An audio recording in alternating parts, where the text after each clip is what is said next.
Hello everyone. If I'm calculating this correctly, I think this has been um, 2 months, not exactly 2 months, but 8 weeks, I suppose. So it's been fun doing this, and 2 months. I mean, apart from the 2 weeks break, so far I've been consistent, and I'll be taking breaks now and then. For example, this Friday, I don't think there'll be a video this Friday. I'll be out, and maybe not tomorrow either. But yeah, let's see how it goes. For today, let's get started with the highlights. So the first one is from Team Topologies. A platform team leads by example, using the services they provide internally when applicable, partnering with stream-aligned teams and enabling teams, and consuming lower-level platforms owned by other platform teams whenever possible. So the platform team refers to a team within an organization that makes it simple for other teams, other stream aligned teams, as mentioned in the book. Stream aligned teams are those which are um, working on a steady stream of value, a value which is typically directly visible to the customer. It's the stream aligned teams works on that, and they depend on services provided by other teams and platform team, for example. They're one of them, and they provide the platform. So this could mean hosting, this could mean code hosting or internal tooling. It could mean many things, and of course, read the book for more details about what all these things could mean. And like with that insight, this highlight becomes fairly straightforward that a platform team leads by example, and they may not build everything themselves. They may use services from other platform teams or other teams, and it depends. It depends on your organization, how you're going to structure. It depends on the platform that you're using. Sometimes the platform team could be very small. It could just be a wrapper on an external vendor based platform, or it could be something that you're building in house. And so a platform team could be something that's partnering with a stream aligned team who's building that particular product or the particular platform. So a lot of ways to look at this particular this thing. So it helps if you've read the book for context. But for now, we'll move on. A mind for numbers. When you cultivate simple explanations by breaking down complicated material to its key elements, the result is that you have deeper understanding of the material. Learning expert Scott Young has developed this idea in what he calls the Feynman technique, which asks people to find a simple metaphor analogy to help them grasp the essence of an idea. Right. Again, I think this is fairly straightforward. It just shows the importance of analogies. It shows the importance of breaking down a complicated material to its key elements, and then for the key elements, finding the analogies so that you have a parallel in your mind to mirror, like how analogies work. And yes, this leads to a better understanding of the material, a deeper understanding of the material, like the highlight says. We'll move on. 7.5 lessons about the brain. A mind is something that emerges from a transaction between your brain and your body, while they are surrounded by other brains in bodies that are immersed in a physical world and constructing a social world. Yeah, so this highlight in this line, the author is talking about how a mind is different from a body, and there are various ways to look at it. There are philosophical discussions about this, and from all extremes that there is nothing but mind. We're just like lump of meat. To mind is everything, body is not important at all, and like there are whole extremities in all of the discussions over there. But like rather than leaving the philosophical arguments aside, the author is looking at this from a social angle and saying that mind is something that's emerges from the transaction between yourself and other individuals, and in this particular case she's saying between your brain and between your brain in your body, and that's a key word, in brain in your body, because a body is an extension of your brain. It's the sensory inputs that get involved and everything. It complicates the whole notion of um, just thinking of brain as a simplified organ. It's not. It's very difficult to look at it in isolation. When you look at especially the social transactions, you're not just looking at other people's minds. You're looking at how their brains have developed is not quite the right word I'm looking for. How their brains have, or how their experience have shaped their brains and their current experiences and their current bodies, biologically speaking, and their interaction with your brain in your own body and your experiences and everything, and that is what is mind. And it's a very complex notion. The chapter definitely explains it a lot better than I think what I've done so far. So if you're really interested in more about this, go read this book. I think it's in one of the later chapters, maybe sixth chapter or something like that. So we'll move on. Choose possibility. If we're willing to take many risks and keep taking them even after we fail, we're far more likely to achieve outsized rewards over the long term than if we focused on taking sporadic individual big risks. Conversely, if we don't make risk taking a habit, our ability to forecast, assess probabilities, or even understand our gut feelings will suffer. And with it, our ability to make smarter choices and advance our careers. So, this again seems fairly straightforward. I don't think there's anything for me to really add on to this over here. Just goes to show that smaller risks are better than taking large individual big risks. It's important to make risk taking a habit, all of which is the author says in the highlight already. So I'm moving on. The molecule of more. Some people have so much control dopamine. Okay, some people have so much control dopamine that they become addicted to achievement, but are unable to experience HNN fulfillment. HNN refers to here and now fulfillment. Think of people you know who work relentlessly towards their goals but never stop to enjoy the fruits of their achievements. They don't even brag about them. They achieve something, then move on to the next thing. So the author is referring to, two circuits for dopamine. I mean, there's no controlled dopamine as a different chemical. It's more about the circuit for the controlled dopamine, if I understood that correctly.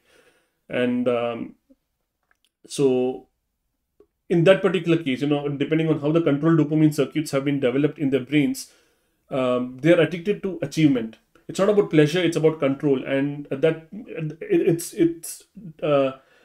it takes so much power over their other neural pathways that they're never able to experience HNN fulfillment.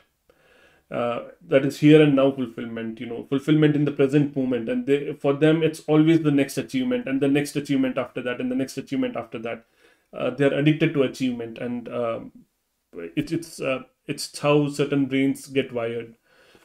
And yeah, I think I really don't have the knowledge to make an educated commentary about the rest of it. It's quite a complicated topic, as you can imagine. So read the book. It's definitely very enlightening. These sections about controlled dopamine and pleasure dopamine and how they how they result in similar behaviors but with widely different inputs. So let's move on. Okay, supplemental highlight, but I like the book Hitchhiker's Guide to Galaxy. So he attacked everything in life with a mixture of extraordinary genius and naive incompetence, and it was often difficult to tell which was which. Right. So it's a funny book. I really like this one, and yeah, this is a funny highlight. But again, there's nothing for me to say here, so I'll move on. The Big Leap. I expand in abundance, success, and love every day as I inspire those around me to do the same. So this is a mantra in the book. This is kind of like a affirmation that the author is suggesting. I mean, like, make it an affirmation for yourself, and that's why I've highlighted this. I expand in abundance, success, and love every day as I inspire those around me to do the same. And yeah, like it's the idea is repeat that to yourself and break out of the spiral of excellence and go into the spiral of genius. That's the idea of the book. So we'll move on. Remote, not distant. Patagonia has created a culture of collective feedback by training managers to ask for feedback rather than provide it. By modeling being a good receiver, they're encouraging others to ask for the gift of feedback too. Right. And there are two ways of this. There is this mindset or a philosophy, if you would call it that a feedback is something that's given from top down. So top down in the hierarchy, your manager or your reporting manager would give you feedback, and you would do to your reports and so on. And then the other school of thought is, anybody can give each other feedback, and it's interestingly, that's what we follow at Accelerant. People are welcome to give feedback to anybody. There is no such thing that feedback only goes from top to bottom.